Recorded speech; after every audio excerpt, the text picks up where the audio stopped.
Welcome back here to our Big V. We are going to discuss the weekend that was round 12, Championship Women to kick off in our mental health round. Pakenham were able to get the win over Camberwell 73-50. We believe Camberwell were a bit short on numbers. I think a few people took some holidays, but Camberwell, fell short. Pakenham did very, very well to hold that win. Sunbury got the big win over McKinnon 75-60. Suckling and Gray seemed to sort of have pretty close to their normal numbers, but not a lot of help came from the rest. Sunbury did very, very well to get that win.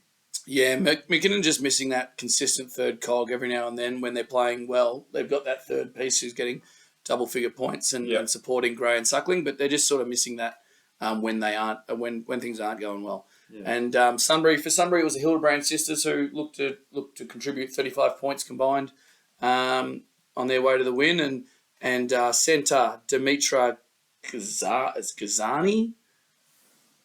It's I'll apologise for the pronunciation. Kazani sounds about right, but 17 and 10, she was an absolute force with her 3 blocks as well. So incredibly impressive from her. Absolutely. Sherbrooke were not able to get it done over Bulleen. A little unfortunate there for Sherbrooke. Bulleen seems to be finding a little bit more form here, aren't they? Yeah, Bulleen is this game establishes themselves as quite clearly the second place team at this point in the season, I believe. The just did a really good job defensively, limited Carline's opportunity on the rebounds, slowed down Tanea Sawalo a point, and Portia Poole still had a great game. She just did a bit of everything. But the overall team effort from Bulleen, led by Bontempelli, incredibly impressive this weekend. Yeah, fantastic. Hume struggled again against Wyndham 68-81. No Aniev for Wyndham, but Pascal obviously continues to do her thing there. Hume did have the inclusion of Pov. She is back. Probably didn't make the inclusion that they hoped, but she has been out for a little bit now, so good to see her back. Yeah, it's good to see her back on the floor, and it seems Hume are just trying to continue to establish this younger core, and Kiona Lee was important. I think she had about 16 points and 17 rebounds. But yeah, they're just sort of still establishing themselves. I think it's more so a rebuild towards the end of this season and see if they can bounce back next year. Wyndham are just, realistically, if we look at results across the season, this is actually quite a close game. It is. But Wyndham doing Wyndham things, and several contributors, led by their point guard, Pascal, and they were great. Yeah.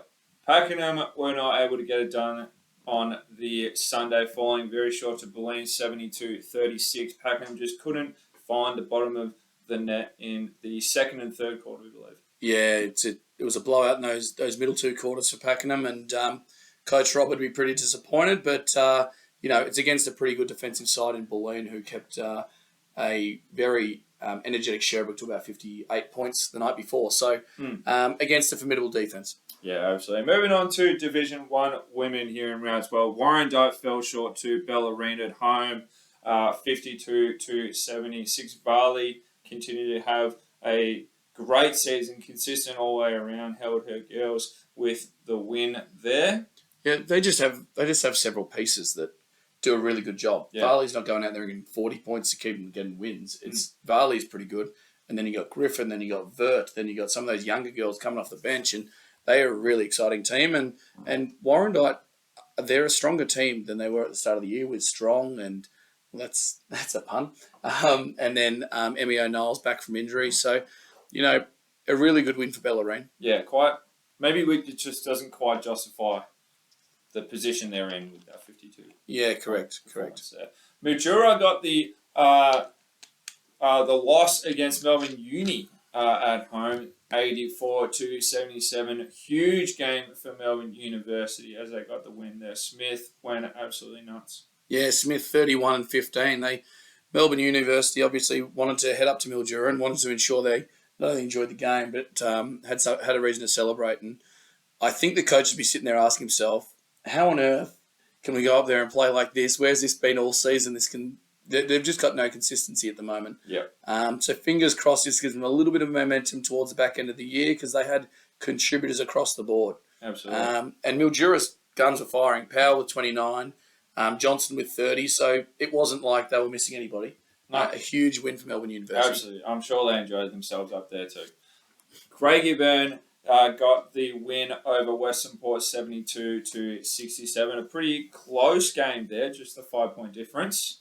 Yeah, Courtney Strait was the leader again for Craigieburn, as we've come to expect, while Rachel Winters was probably the standout for Western Port. Mastalone and Warnsborough couldn't get it going as much as they have this season, so they'll be a little bit disappointed walking away from that one. And then Chelsea, to round it out, fell short to Altona at home, 57-69. Yeah, Altona's got a few of their girls back. They're back in form. They started the season really well. Carden David's back in the team. Rarity's back, ready to go. And that just gives them that better team balance to finish the year, which is really exciting for the Gators. Absolutely. Going to make a big push for finals towards the end of this year. Moving on, Division 2 women here. Surf Coast had quite an unfortunate weekend here. Their women's side fell short to Coburg on the Saturday night, 68-72, to then fall again on the Sunday at home, 72-81 to Blackburn. Yeah, they would have gone into the weekend thinking it's a great opportunity to get 2 wins on the board and keep our season rolling. They had a really good front half of the season. But yeah, it was the Courtney Hollywood show, and she probably didn't have enough support coming through with her. Scannell couldn't quite get it done offensively to keep the scoreboard ticking over. I'm not sure we saw Kim Hammond this weekend, who's a rebounding force. Yeah.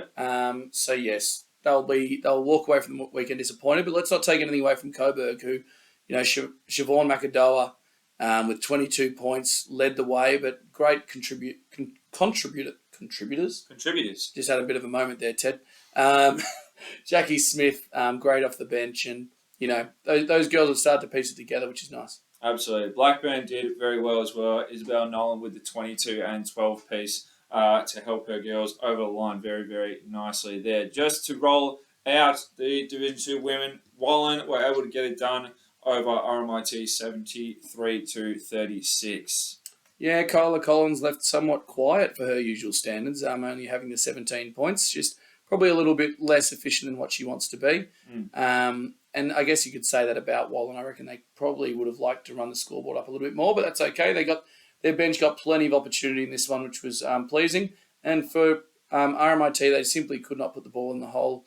In this one, had a really poor shooting night, and they'll be hoping they can bounce back again next week. Absolutely. Look, that'll be all for us today. Keep it locked on Big V. It is a massive finish to the season as we get to our last few rounds.